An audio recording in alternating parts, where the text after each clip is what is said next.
Hey, Crimson! I found this neato CD from the mail. It's unlabeled and such. You know what that means, right? Does it mean that you take your creepypastas out of my... You said the magic word. Been a while since the stupid creepypastas was a thing.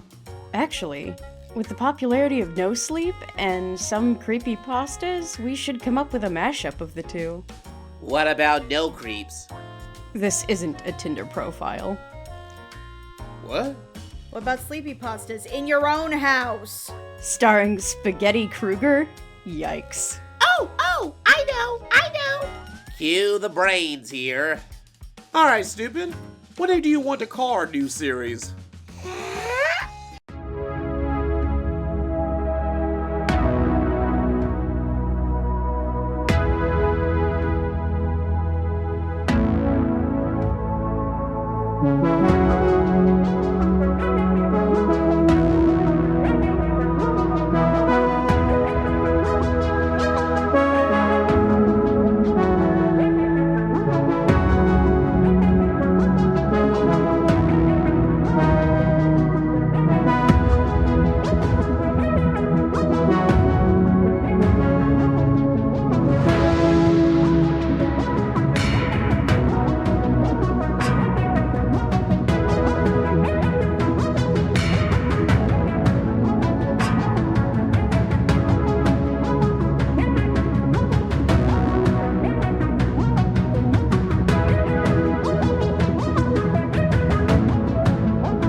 My idea. Keep rolling. Hello, I'm the stupid superhero. But you can call me Stuart if you want to. Yo, Ralph Bear here. Hey. Okay, so we're doing this in my classroom. Never thought I'd actually have to pull a double shift. Welcome to the Stupid Review's newly christened series, Creepie Sleepies. It's like the stupid creepypastas, only marketable. The latest spooktastic tale we're reviewing for the evening is Chatroom 98, a story written in the form of the written accounts of a David Argento for the UK, locked in a cell at St. Anne's. Apparently, this pencil-neck geek had a run-in with a mysterious disc, and, well, we got another Song.exe in our hands. Welp, let's get on with it. The narration of the story is brought to you by TheEditor and Shade Nocturne. And representing the visuals is the always hilarious and talented Maximus Effort. Hi. I'm currently in bed inside St. Anne's Hospital in North London. Dr. Martin kindly allowed me to use his laptop, so I can explain how I got here and what's happened to me. My name is David Argento, and I'm 16 years old, and apparently I am suffering from some mental illness of some kind. There was only so much I could take from the doctor's words in that opposite patient room, since I have a bloody massive headache. I've been given a fair amount of ibuprofen, but this headache seems to be permanent. But I don't care. I absolutely must get this written down at all costs. Anyway, you might be wondering how I got here. Here's my story.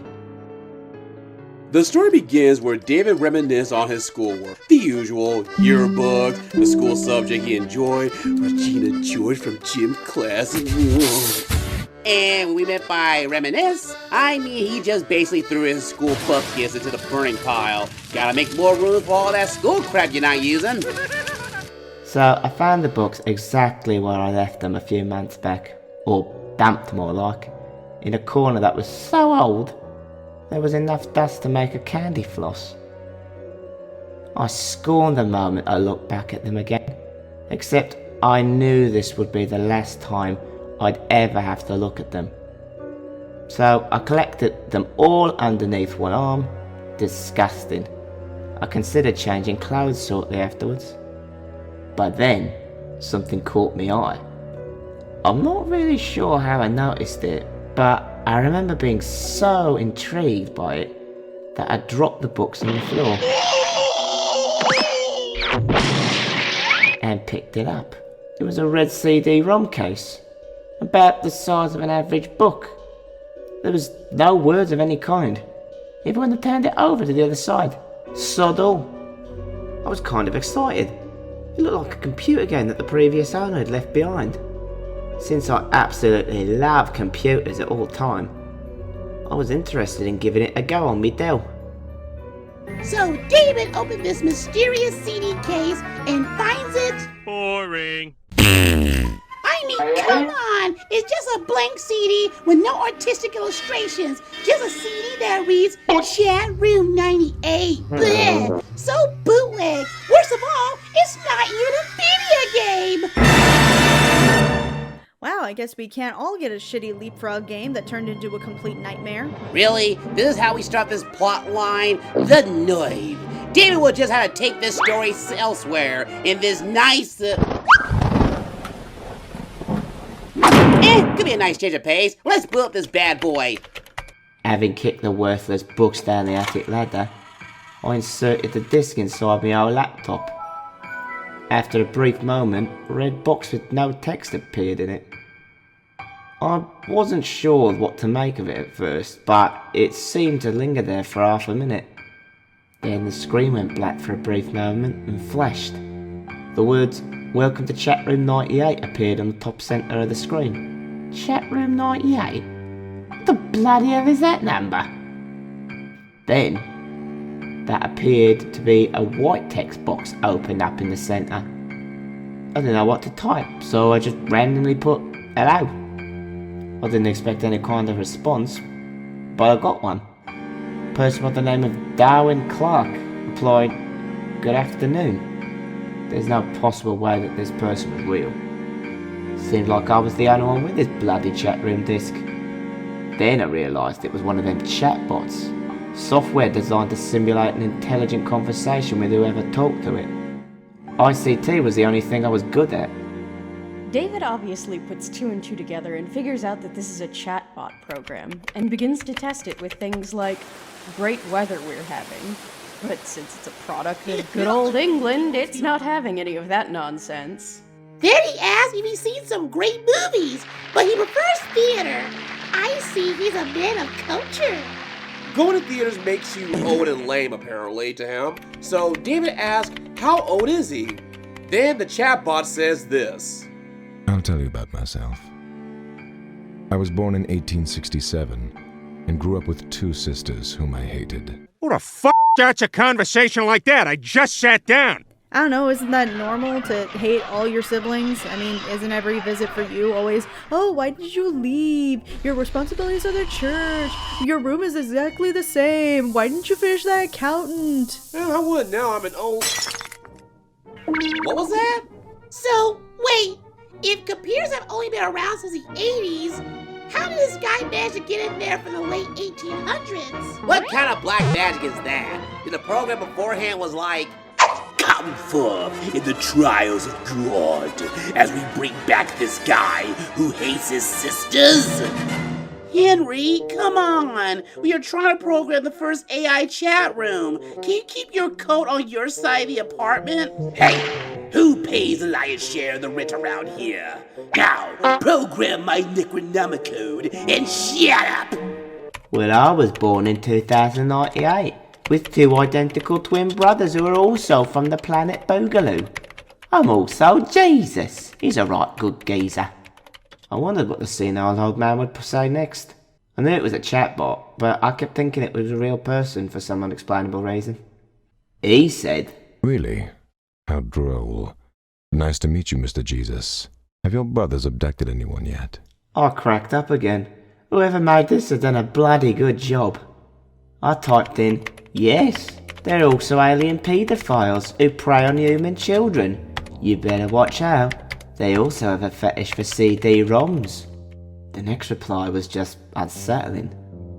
Clark replied, Well, although I may appear to be a CD-ROM, I was actually a human myself once, until I faced judgment for my transgressions.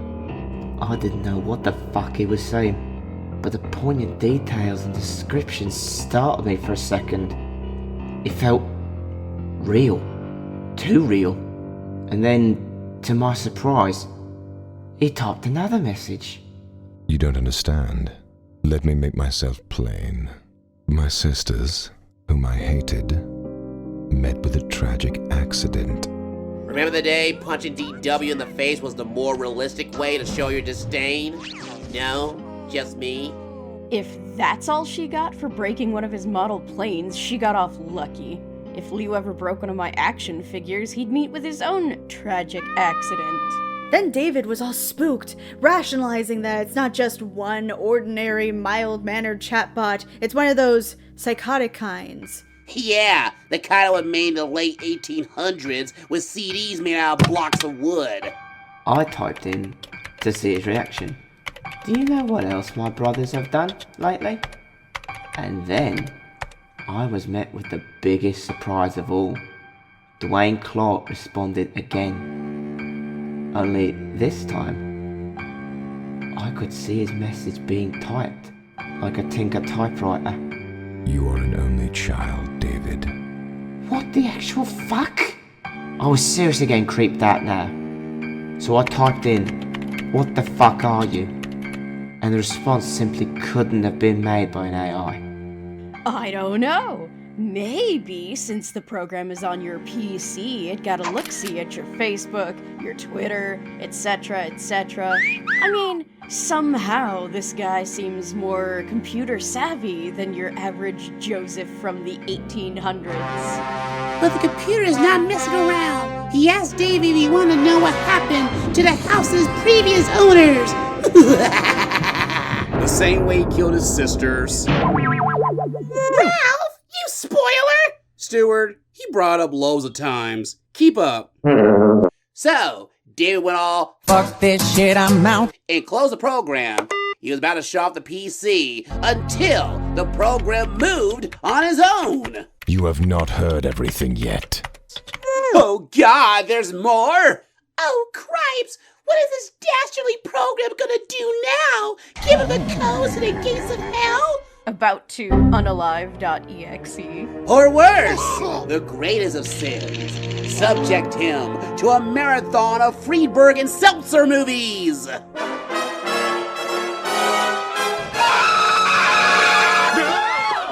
help us! I scrambled at the keyboard. I was losing my mind.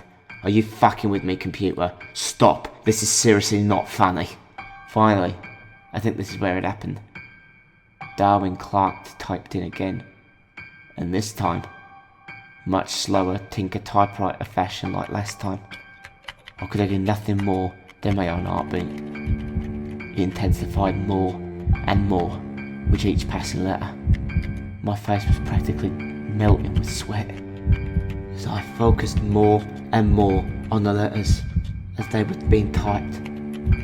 The horrified expression on my face would have become so visual. I think I remember seeing it in a reflection on my laptop. The final message that he gave me, which lost my sanity and ruined my health, was, "Are you paying too much for your car insurance?" The final message that he gave me, which lost me my sanity and ruined my health, was, "Look behind you. Slide to the left. Slide to the right. Crisscross. Crisscross. Everybody clap your hands!"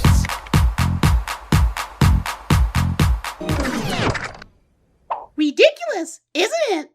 until I looked back to my computer monitor. I must have seen it the moment I swirled my chair, but it caught me anyway. There was a face. A fucking face of a man. A fucking pale, white man who was grinning back at me on my laptop screen. His hair was blonde, and he seemed to be in his mid-20s. But his facial expression was the exact opposite of friendly. His eyes were crimson red. I only saw it for a nanosecond of a nanosecond, but that was all I could take. After that, apparently I screamed violently, and then fell unconscious for 4 hours. That's what Dr. Martin told me. He's the guy looking after me at the moment. He really doesn't know what I've been through. That's it? A killer face? That's the payoff? Okay, cool. So you're telling me that he was ooga booga booga to complete Looney Tunes? Which in turn scared him hard enough to make him go cuckoo for Cocoa Krispies? Probably a balanced breakfast which includes straight jackets and a suppository. No, you put that in the video, damn it! So, here I am now, sitting in the bed at 4:30 AM, typing this story to the world. Even as I type, I still worry that face will appear once again and scare the shit out of me. I seem to be suffering from trauma. My eyes have grown dark purple circles around them because I have literally not slept at all since that incident. I tried sleeping, but that face stops me from sleeping. Now that I've written this story, I urge everybody to watch out. If you see a red CD-ROM case, throw it away. Do not open it and do not use it. I'm now going to jump out of a 3rd story window. I can't stand it anymore. I am fucking scared and I want to die now. If anyone tries to resuscitate me, then fuck you too. And do not, I repeat, do not go looking for Darwin Clark. He may or may not be real, but he drives you insane. You have read this message. Do not look for Darwin Clark. If you find him, you will lose your mind. I'm going to jump! Don't do it! Do a flip! Do a barrel roll! You guys are terrible! Come on, if a spoopy face drove him to this, he wasn't long for this world to begin with. I mean, what if we saw one of those faces in burnt toast? Do you think he'd survive that?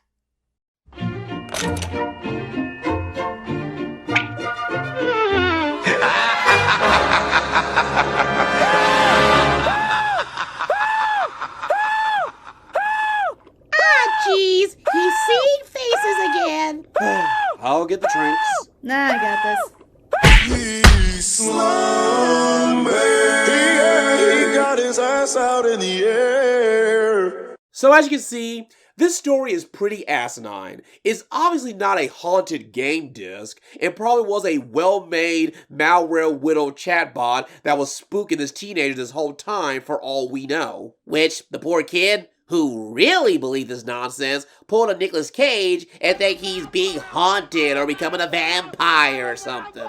Whatever which way it goes. I think what really kills me is that nothing about this story makes any sense. How did a serial killer from the 1800s end up in a CD-ROM? How does he know what the internet is? How did a jump scare break someone's mind? And how did he get to the hospital? I mean, was some wandering doctor just in the neighborhood who heard a cry for help and was like, oh boy, my time has come at last? Yeesh, ease up on the rant pants, Fluffy. Save some for the rest of us. Like, it was kind of scary when I'm 5. I think the story could work. Maybe from scratch? I think the major problem with this story is that it immediately gives you too much backstory about the character of the chatbot, so much so that you completely disengage with the horror only to ask questions. Like we said before, why is this character specifically from the late 1800s when this is a chatbot program? Where did it come from? Why make this? It automatically doesn't really answer my question of why should I be scared. Now, you have the opportunity for a horror character from an unknown AI. Even from the mid-2000s was a pretty big topic on his own, but totally wasted on the fact that this random guy just show his face. It starts out scary enough where we're wondering how aware this chatbot is, but then it decreases when it shares his backstory. Wouldn't it be scary if it was Oh, I don't know. Just a learning AI? Oh, but that will require some sort of forethought. Alright, screw this. Drop the score.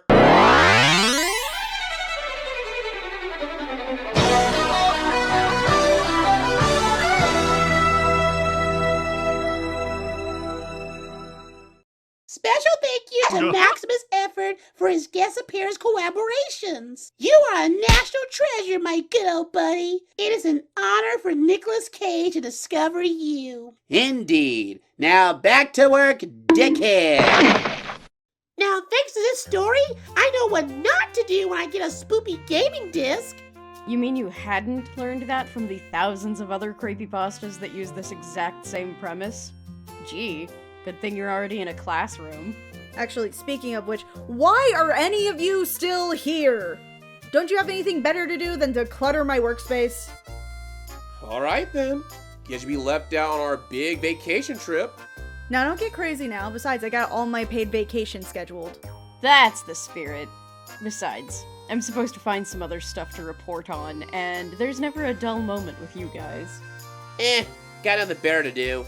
Ooh, let's go to Disneyland. Alright, Disneyland it is. After a few detours. To the Stupid Mobile.